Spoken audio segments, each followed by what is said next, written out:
సేవించండి దేవరాజా. ఈ నాగలోకపు విశేష పానీయం మిమ్మల్ని ఎంతలా భ్రమింపజేస్తుందంటే ఇక నా కార్యం సులువవుతుంది.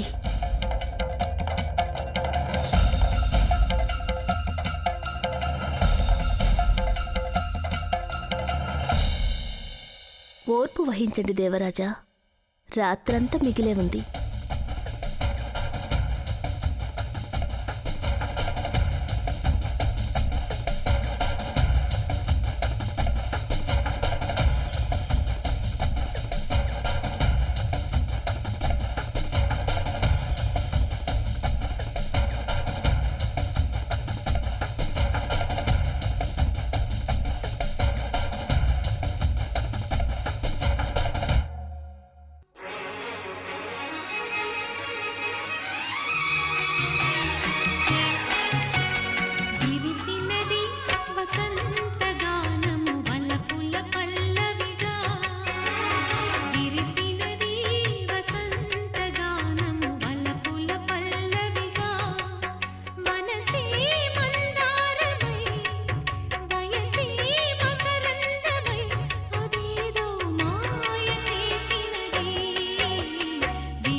మీరింకా నిద్రపోలేదా? లేదు, నిద్ర రావడం లేదు, అందుకే.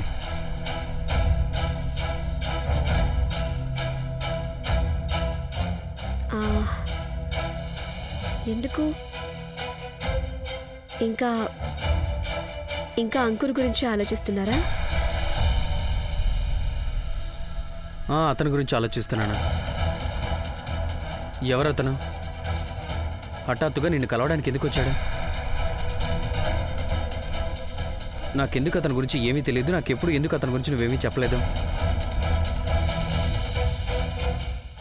నేనిప్పుడు కంగారు పడకుండా ధైర్యంగా జవాబు చెప్పాలి. మీరు మరీను ఆ విషయాన్నే ఇంకా పట్టుకుని సాగదీస్తున్నారు. తను నా చిన్నప్పటి స్నేహితుడు. చాలా సంవత్సరాల క్రితం లక్నోకి వచ్చేశాడు. ఇన్ని సంవత్సరాలుగా తనకి నా గురించి తెలియలేదట. పోయినసారి మన ఊరు వెళ్ళినప్పుడు మన అడ్రస్ అడిగి తెలుసుకున్నాడట.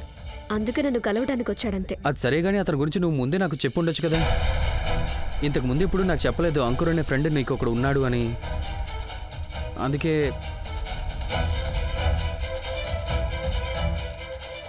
ఇప్పుడు కాంటి చెప్పినట్టు నేను చెయ్యాలి. మీకు నా మీద అనుమానం వచ్చింది కదా, ఇదిగో తీసుకుని అంకుర్తో మాట్లాడండి.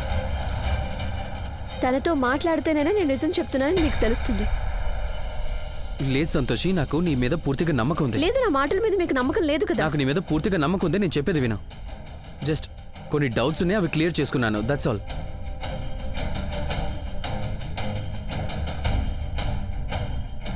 నన్ను అవమానించారు. మీరు ఇలా చేస్తారని నేను ఊహించలేదు. నేను నిన్నేమీ అనుమానించట్లేదు. నా మనసులో అలాంటి ప్రశ్నలు తలెత్తాయి, అందుకే. Anyways, leave it.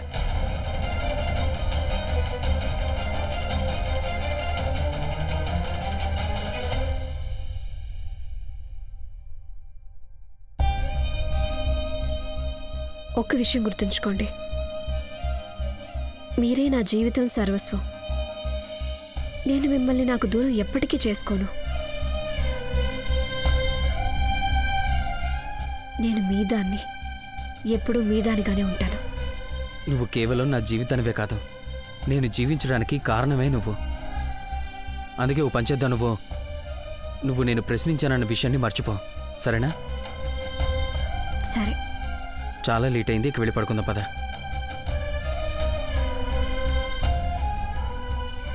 మీకు అబద్ధం చెప్పడం నాకు అస్సలు నచ్చటం లేదు, కానీ అంతకు మించి ఏం చేయగలను? నాకు మరో మార్గం కనిపించడం లేదు. ఈ విషయాలన్నీ నాకు ఆంటీనే చెప్పారు, నమ్మకంతోనే నమ్మకాన్ని గెలుచుకోమని. నాకిది తప్ప మరో దారి లేకపోయింది ధైర్య సార్, నన్ను క్షమించండి.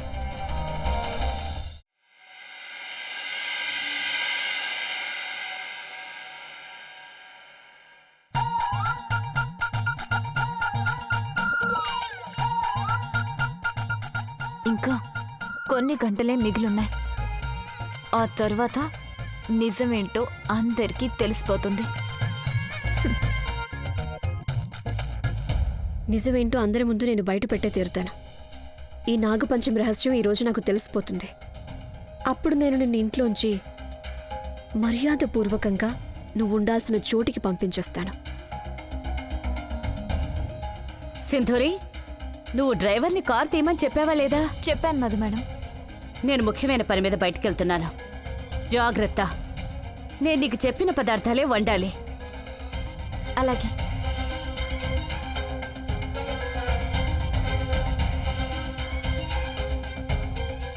నేను ఎదురు చూస్తున్న అవకాశం నాకు దొరికిపోయింది, కానీ ఈ సింధూరిని ఏం చేయాలి? దీని ముందు నేను మధు మేడం గారి గదిలోనికి ఎలా వెళ్ళాలి? నేనిప్పుడు ఏదో ఒకటి చేసి తీరాలి. పుష్పగారు, పుష్పగారు, వస్తున్నా. ఏమిటి? పుష్పగారింట్లో పిడత కింద పప్పు చేసే సామాన్లున్నాయా? ఈరోజు ఆయనకి పిడత కింద పప్పు తినాలనుందంట. ఉన్నాయి. ఒక పని చేయండి, మీరు దానికి కావలసిన సామాన్లన్నీ తీసి పక్కన పెట్టండి. నేను ఈరోజు నా చేతులతో స్వయంగా నీకు చేస్తాను.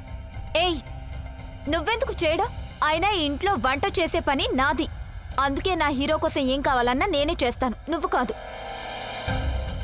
పెద్ద బయలుదేరింది.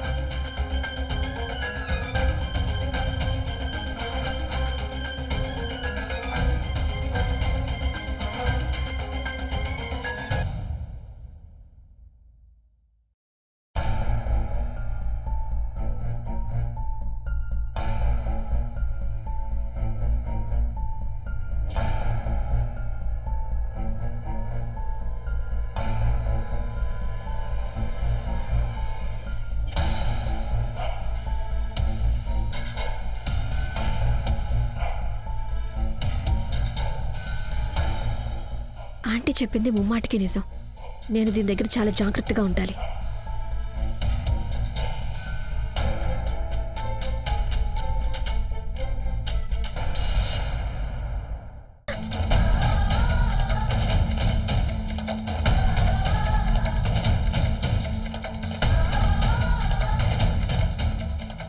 ఈ కుంకుమ రేఖ నీ లక్ష్మణ రేఖ. ఒకసారి నువ్వు దీన్ని దాటడానికి ప్రయత్నించావనుకో, ఈ కుంకుమని నీ పాపిట్లో పెట్టుకునే హక్కుని శాశ్వతంగా పోగొట్టుకుంటావు.